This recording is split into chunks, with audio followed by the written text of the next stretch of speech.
Hello students, आज की class में हम जानेंगे दर्शन के विषय क्षेत्र के बारे में। कल हमने दर्शन के बारे में पढ़ लिया था, दर्शन का अर्थ समझ लिया था और दर्शन की परिभाषाओं के बारे में जान लिया था। जो हमारा दर्शन है उसके विषय क्षेत्र को 3 भागों में विभाजित किया गया है: तत्व मीमांसा, ज्ञान मीमांसा और मूल्य मीमांसा। तो तत्व मीमांसा जो है वह सत्य की खोज करता है, ज्ञान मीमांसा प्रयोग को सत्य करता है। इसके साथ ही साथ जो मूल्य मीमांसा है वह हमारे व्यवहार, मूल्यों, संस्कृति और आचरण का अध्ययन करती है। तो सबसे पहले हम जानते हैं तत्व मीमांसा के बारे में। तत्व मीमांसा के अंतर्गत सत्य की खोज की जाती है। इसके अंतर्गत ब्रह्मांड के निर्माण, ब्रह्मांड के निर्माण हेतु प्रयोजनों, ब्रह्मांड के स्वरूप, मन, आत्मा, ईश्वर, पुनर्जन्म आदि विषयों पर चिंतन किया जाता है। यानी जो हमारी तत्व मीमांसा है उसके अंतर्गत मनुष्य, जगत, ईश्वर, परलोक आदि से यह संबंधित है। इसके अंतर्गत ईश्वर के अस्तित्व, ईश्वरीय सत्ता, जीव और आत्मा के अस्तित्व, जगत के सत्य स्वरूप का, जगत के आदि तथा अंत का अध्ययन किया जाता है। दार्शनिकों के सामने यह महत्वपूर्ण प्रश्न रहा है कि ब्रह्मांड का मूल तत्व क्या है। कुछ दार्शनिकों ने उसे भौतिक तथा कुछ ने आध्यात्मिक कहा। विभिन्न दार्शनिकों ने सृष्टि के निर्माण के मूल तत्वों को अलग अलग निर्धारित किया है। ग्रीक दार्शनिक थेल्स ने जल को मूल तत्व कहा कि वह जल से सृष्टि की उत्पत्ति हुई है। दर्शन शास्त्र में तत्व मीमांसा के अंतर्गत सृष्टि के निर्माणक कारक मूल तत्वों का विवेचन किया जाता है। परिणाम स्वरूप हम यह कह सकते हैं कि जो हमारी तत्व मीमांसा है वह तत्व के स्वरूप के संबंध में भौतिकवादी तथा आध्यात्मवाद 2 सिद्धांतों का सूत्रपात करती है। तत्व मीमांसा से हमारा भौतिकवाद और आध्यात्मवाद संबंधित है। तत्व ज्ञान को 5 भागों में विभक्त किया जा सकता है: आत्मा संबंधी ज्ञान, ईश्वर संबंधी ज्ञान, सृष्टि संबंधी तत्व ज्ञान, सत्ता संबंधी तत्व ज्ञान, स्वदर्शन और युगांत विज्ञान। इसके अंतर्गत आत्मा संबंधी तथा जीव से संबंधित प्रश्नों का अध्ययन किया जाता है। जैसे आत्मा क्या है, जीव क्या है और आत्मा का जीव से क्या संबंध है। इस प्रकार के प्रश्नों पर तत्व संबंधी ज्ञान में हम विचार करते हैं। ईश्वर संबंधी ज्ञान, ईश्वर संबंधी तत्व ज्ञान जो हमारा है वह क्या कहता है। इसके अंतर्गत ईश्वर के अस्तित्व, उसके स्वरूप, उसकी एक रूपता, अनेक रूपता आदि के प्रश्नों पर विचार किया जाता है। इसके साथ सृष्टि संबंधी तत्व ज्ञान, इसके अंतर्गत सत्ता के स्वरूप संबंधित प्रश्नों पर विचार किया जाता है। जैसे सृष्टि के नश्वर तत्व कौन से हैं, इसके साथ साथ सृष्टि के अनिश्वर तत्व कौन से हैं तथा वास्तविक सत्ता क्या है। इन प्रश्नों पर हम सत्ता संबंधी तत्व ज्ञान के अंतर्गत अध्ययन करते हैं।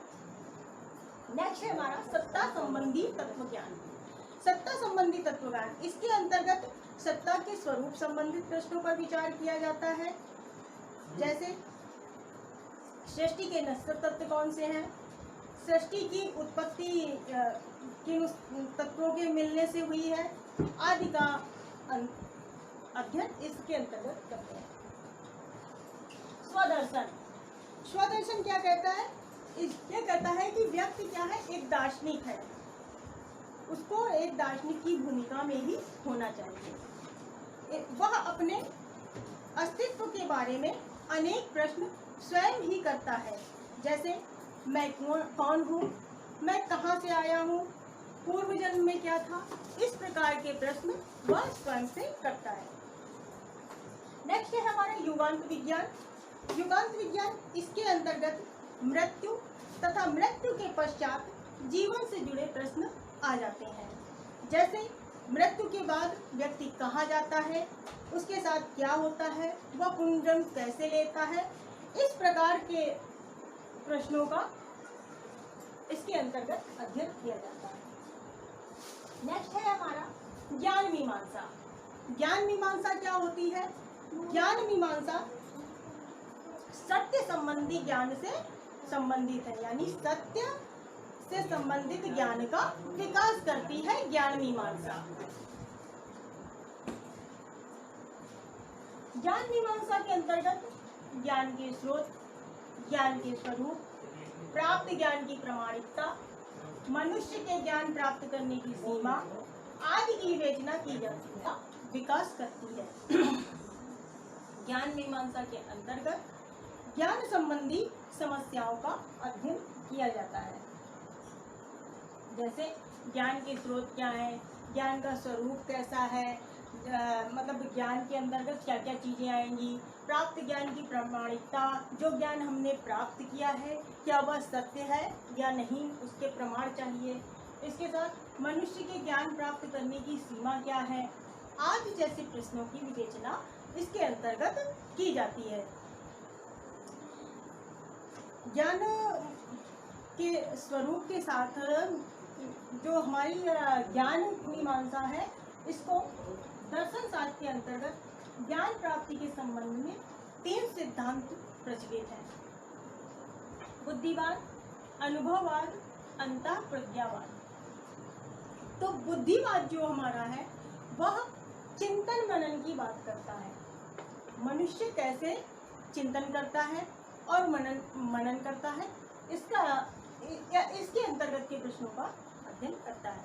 अनुभववाद क्या कहता है कि जो हमारी इंद्रियां हैं उनसे हम जो ज्ञान प्राप्त करते हैं उसको हम अनुभववाद के अंतर्गत रखते हैं, यानी इंद्रिय जनित जो ज्ञान है उसी को हम स्वीकार करते हैं, जो हम अपनी आंखों से देखते हैं, कानों से सुनते हैं, वो इंद्रिय जनित ज्ञान ही हम स्वीकार करते हैं, वही ज्ञान है। अंतःप्रज्ञावाद यह क्या कहता है कि इंद्रिय जनित ज्ञान और चिंतन मनन के स्पष्ट रूप से मन के द्वारा जो स्वीकार किया गया वह हमारा अंतःप्रज्ञावाद होता है। ज्ञान कांटे ने जैसे कहा कि दर्शन शास्त्र ज्ञान की समीक्षा करता है, ज्ञान की समीक्षा और विज्ञान है। इसके साथ ही ज्ञान का सामान्य अर्थ उन्होंने बताया कि किसी वस्तु, तथ्य, घटना अथवा कथन के बारे में सत्य की खोज करना या सत्य को जानना, वही ज्ञान है। प्रमाण ज्ञान के सत्यापन के परीक्षण के लिए आवश्यक होता है, यानी जो ज्ञान हमने ग्रहण किया वो क्या सत्य है, उसके लिए प्रमाण की आवश्यकता होती है। बिना प्रमाण के हम उसको सत्य या असत्य नहीं मान सकते हैं।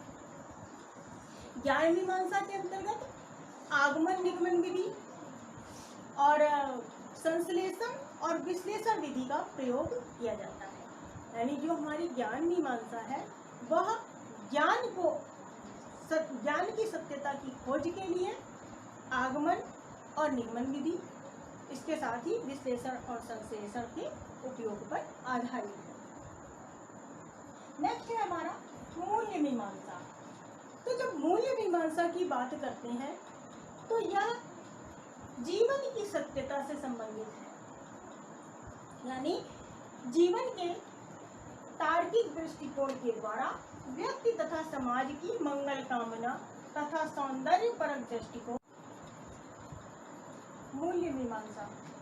इसमें क्या है कि जो हमारा नीति शास्त्र है वो क्या कहता है कि हम हमारे अंदर सामाजिक परिस्थिति में प्रचलित परंपराओं के अनुसार क्या अच्छा है, क्या बुरा है, क्या हमारे लिए शुभ है और क्या अशुभ है, इसके साथ क्या वांछनीय है, क्या अवांछनीय है, क्या करना चाहिए, क्या नहीं करना चाहिए आदि का बोध नीति शास्त्र हमको कराता है।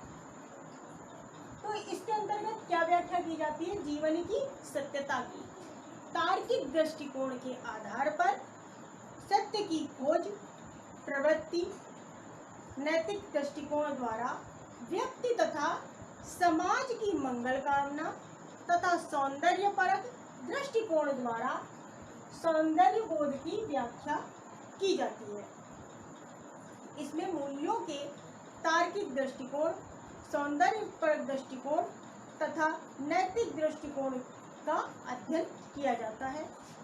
प्राचीन काल से ही मनुष्य जो कुछ भी करता है उसमें नैतिक, अनैतिक, सामाजिक, गैर सामाजिक दृष्टिकोण की विवेचना होती रही है। क्या सही है, क्या गलत है, कौन सा व्यवहार हमारे लिए सही है, कौन सा व्यवहार गलत है, इन्हीं आचरणों की मूल्य मीमांसा में शामिल किया गया है। इसके अंतर्गत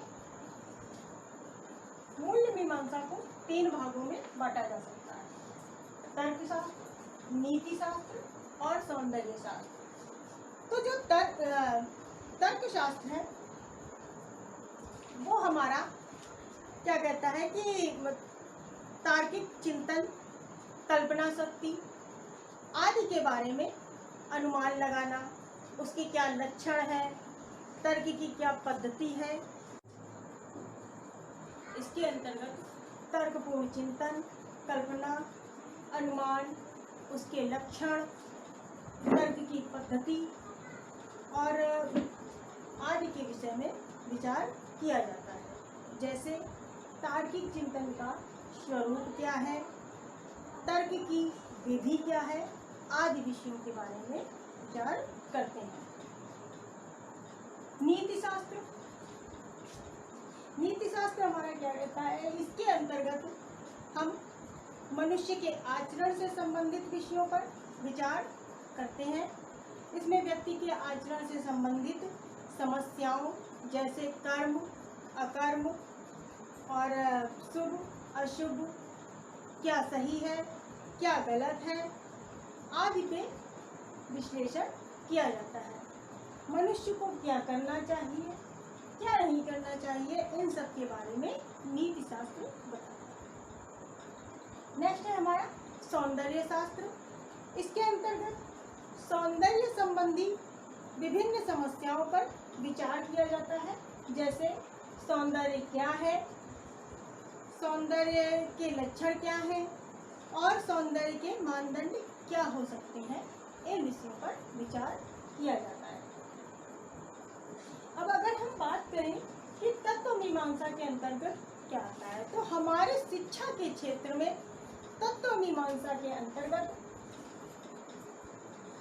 शिक्षा की प्रक्रिया से संबंधित, इसके साथ साथ शिक्षा के उद्देश्य, शिक्षण की विधियां व प्रविधियां, शिक्षक छात्र की भूमिका और विद्यालय के अनुशासन को रखा जाता है। ज्ञान मीमांसा के अंतर्गत शिक्षा के लक्ष्य, शिक्षा के उद्देश्य, शिक्षा की प्रक्रिया, पाठ्यक्रम और शिक्षण की विधियों तथा प्रविधियों को रखा जाता है। मूल्य मीमांसा के अंतर्गत पाठ्यक्रम को और शिक्षक छात्र की भूमिका को रखा गया है। इसके साथ ही जो हमारा शैक्षिक दर्शन है, उसमें शैक्षिक दर्शन में हमने जान लिया कि तत्व मीमांसा, ज्ञान मीमांसा और मूल्य मीमांसा में किन चीजों को शामिल किया गया है। फिर हमारा पाश्चात्य दर्शन और भारतीय दर्शन है। पाश्चात्य दर्शन को हम 3 भागों में बांट सकते हैं: प्राचीन, मध्यकालीन और आधुनिक। तो जो हमारा प्राचीन पाश्चात्य दर्शन है वो आदर्शवाद, प्रकृतिवाद, प्रयोजनवाद और यथार्थवाद हमारे प्राचीन के अंतर्गत आता है। मध्यकालीन में हमारे अस्तित्ववाद और मार्क्सवाद आता है। आधुनिक में सापेक्षवाद, तार्किक विश्लेषणवाद और अनुभववाद को रखा गया है। इसके साथ ही अगर हम भारतीय दर्शन की बात करें तो हमारा भारतीय दर्शन सांख्य दर्शन, अद्वैत दर्शन, विशिष्टाद्वैतवाद दर्शन, बौद्ध दर्शन, जैन दर्शन, इस्लामिक दर्शन और इस्लामिक दर्शन, इसके साथ साथ वेद पुराण और प्राचीन ग्रंथों को भी हम इसमें शामिल करते हैं अपने भारतीय दर्शन में। इसके साथ हमारे भारतीय कुछ महापुरुष दार्शनिक हैं, उनके बारे में भी हम जानेंगे, जैसे विवेकानंद, महात्मा गांधी, श्री अरविंदो और रविन्द्रनाथ टैगोर। तो इस प्रकार आज की क्लास में हमने तत्व मीमांसा, ज्ञान मीमांसा और मूल्य मीमांसा के बारे में जाना। आगे हम शिक्षा और दर्शन का क्या संबंध है इसके बारे में जानेंगे। धन्यवाद।